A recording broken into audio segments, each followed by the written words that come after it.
Hi friends, आज का video आपके लिए बहुत ही इम्पोर्टेंट हो सकता है।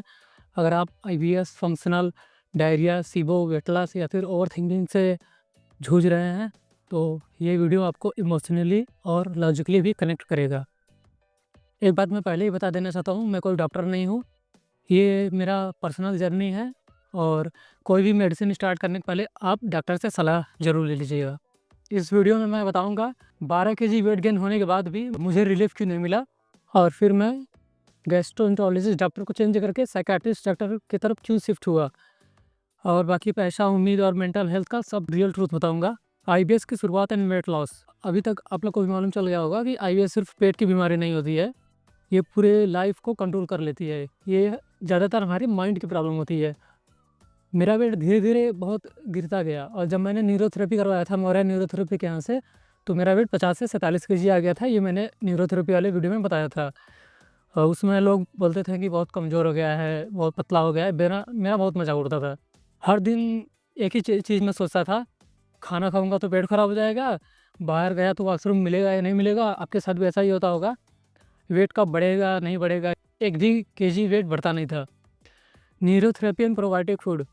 मैंने सोचा कि गैस्ट्रो के जाने से पहले मैंने सोचा कि प्रॉब्लम तो इंटेस्टाइन की है, तो न्यूरोथेरेपी करवा लेते हैं। कुछ आराम नहीं मिला। 3 महीने तक प्रोबायोटिक फूड पर काम किया। 2024 के अक्टूबर, नवंबर, दिसंबर में मैंने प्रोबायोटिक फूड पर काम किया, जैसे कि फर्मेंटेड फूड्स में अम्बली हो गया, जो मिलेट्स का अम्बली बनाते हैं, बीट क्वास हो गया, चुकंदर का बनाते हैं, राइस कांजी हो गया, चावल का बनाते हैं। ये सब मैंने वो पहले डिस्कस किया है डाइट वाले वीडियो में। इन सब का रिजल्ट क्या है, 3 महीने में ना डाइजेशन सुधरा, ना वेट बढ़ा, ना ही मुझे मेंटल पीस मिला, ना ही मुझे मतलब कोई शांति मिला। यहाँ मुझे पहली बार लगा कि मैं किसी गलत डायरेक्शन में जा रहा हूँ। मुझे कोई सही डायरेक्शन अब चूज़ करना चाहिए। जब मैं मौर्य न्यूरोथेरेपी के यहाँ से आया था, तो पापा ने मुझसे कहा था कि अगर तुम्हारा 3 महीने में लगभग 1 जनवरी 2025 तक अगर तुम्हारा 3 महीने में 3-4 केजी वेट नहीं बढ़ता है, तो फिर मैं अपने तरीके से इलाज करवाऊँगा तुम्हारा। फिर जब मेरा 3 महीने में वेट नहीं बढ़ा 31 दिसंबर 2024 तक, तो उस दिन मेरा पापा से थोड़ा बहस हो गया था।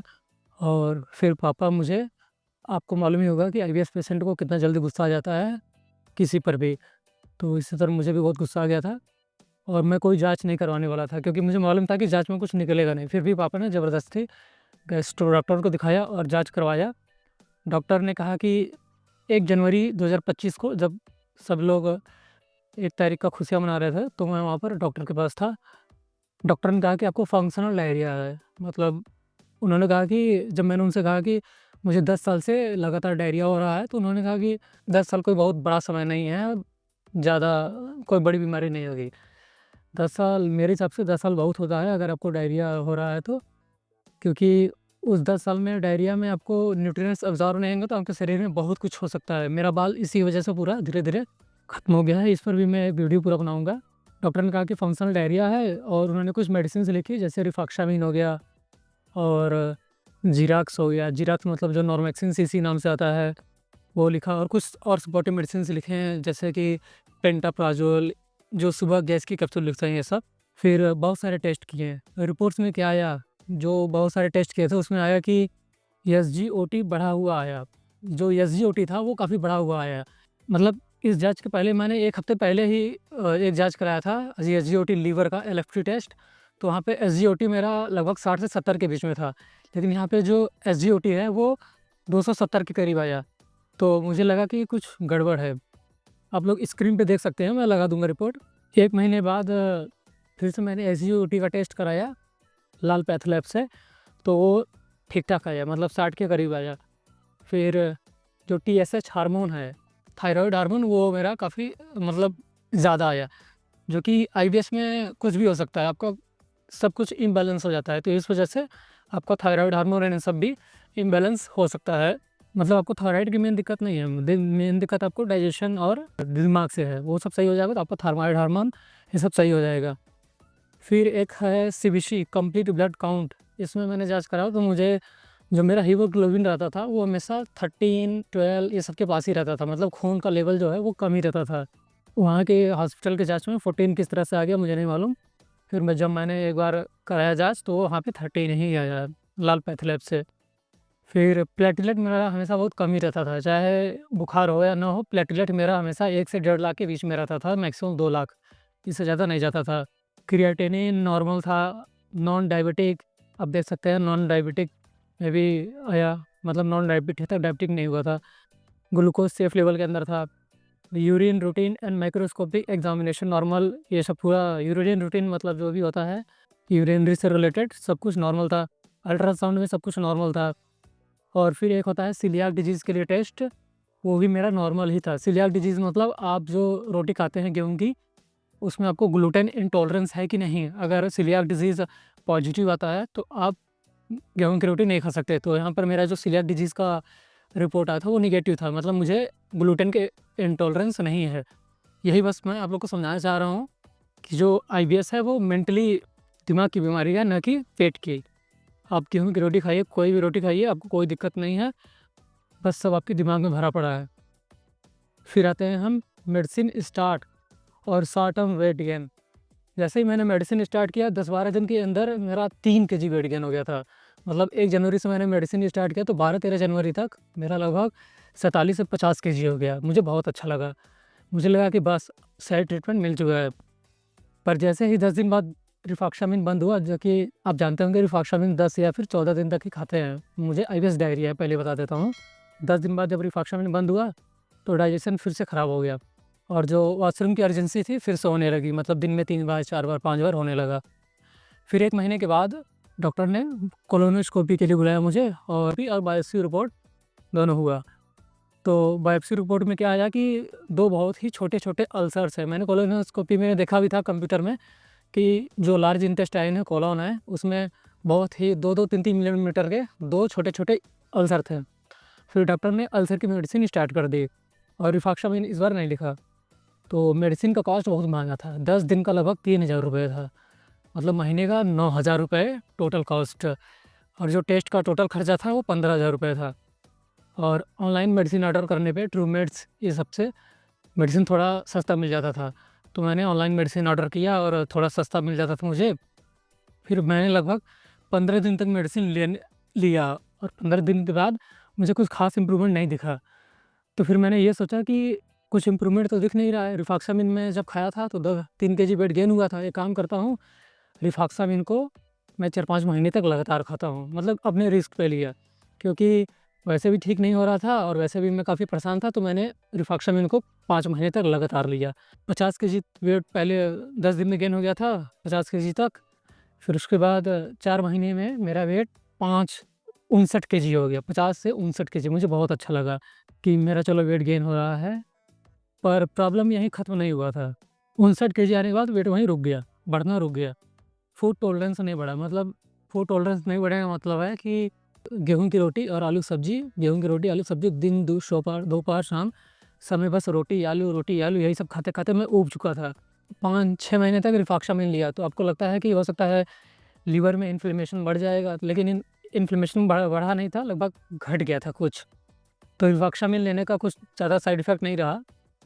फिर भी रिफॉक्सामिन से मुझे टेम्परेरी रिलीफ मिलता था। जिस दिन मैं रिफॉक्सामिन छोड़ देता था उस दिन फिर से डायरिया में आ जाता था, और जिस दिन रिफॉक्सामिन मैं ले रहा हूँ और कोई मीठा खा लेता था फिर भी डायरिया हो जाता था।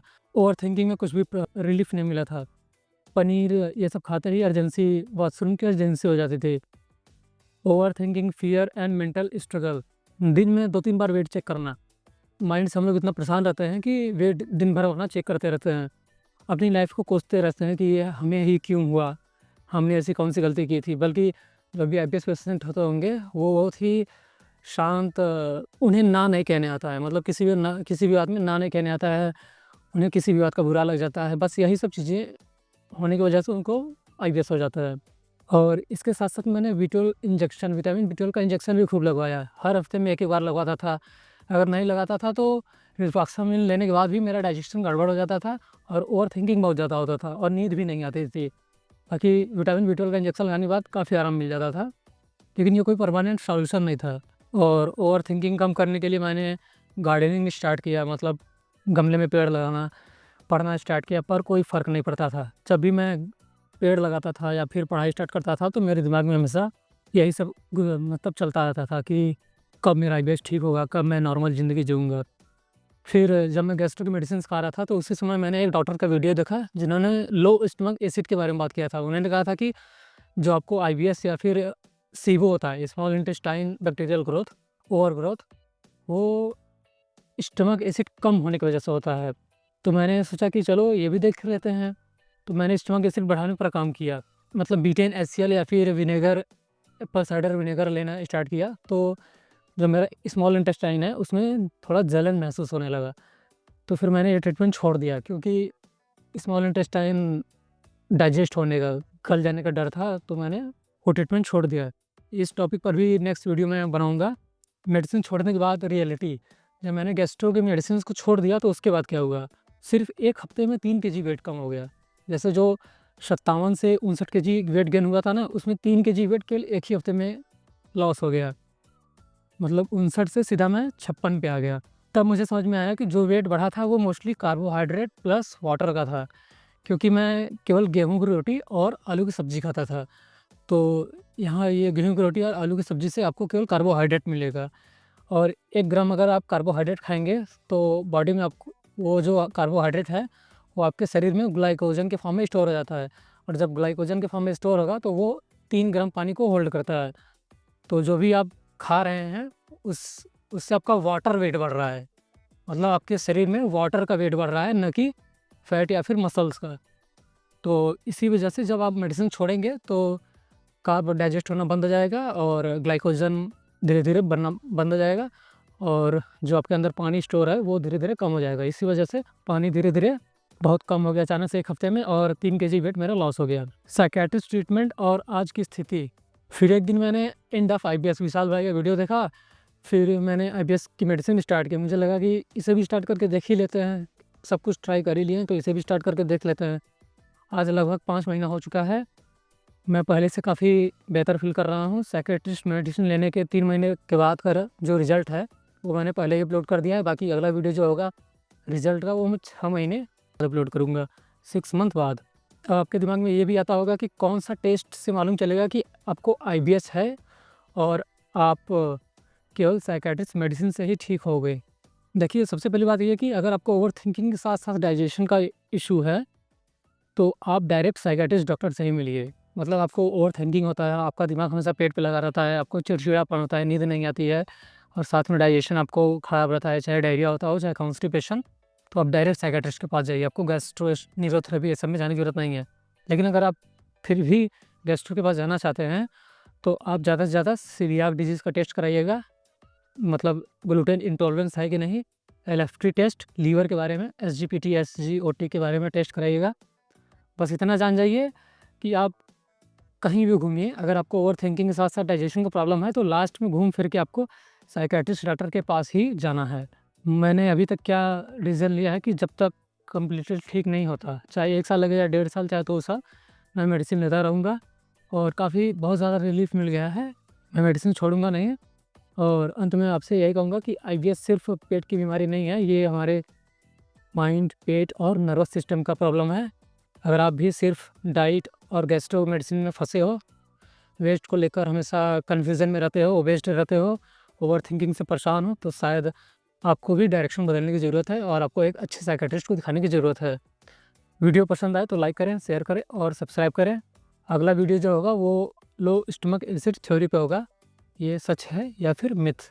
और मेरा ये मानना है कि टेस्ट कराने से अच्छा है आप मेडिसिन पर पैसा खर्च कीजिए साइकियाट्रिस्ट के पास जाकर, उतने ही पैसे में आपका साइकियाट्रिस्ट की मेडिसिन भी आ जाएगी। ज़्यादा महंगा भी नहीं आता है साइकियाट्रिस्ट की मेडिसिन, 1000 से 100-1500 रुपये के बीच में आएगा। और जो साइकियाट्रिस्ट अगर प्राइवेट डॉक्टर के पास जाते हैं तो 500 से 600 रुपये फ़ीस होगा। अगर गवर्नमेंट हॉस्पिटल में जाते हैं तो वहाँ पर केवल 1 रुपये का पर्ची कटेगा, बस थोड़ा लाइन लगाना पड़ेगा वहाँ पे।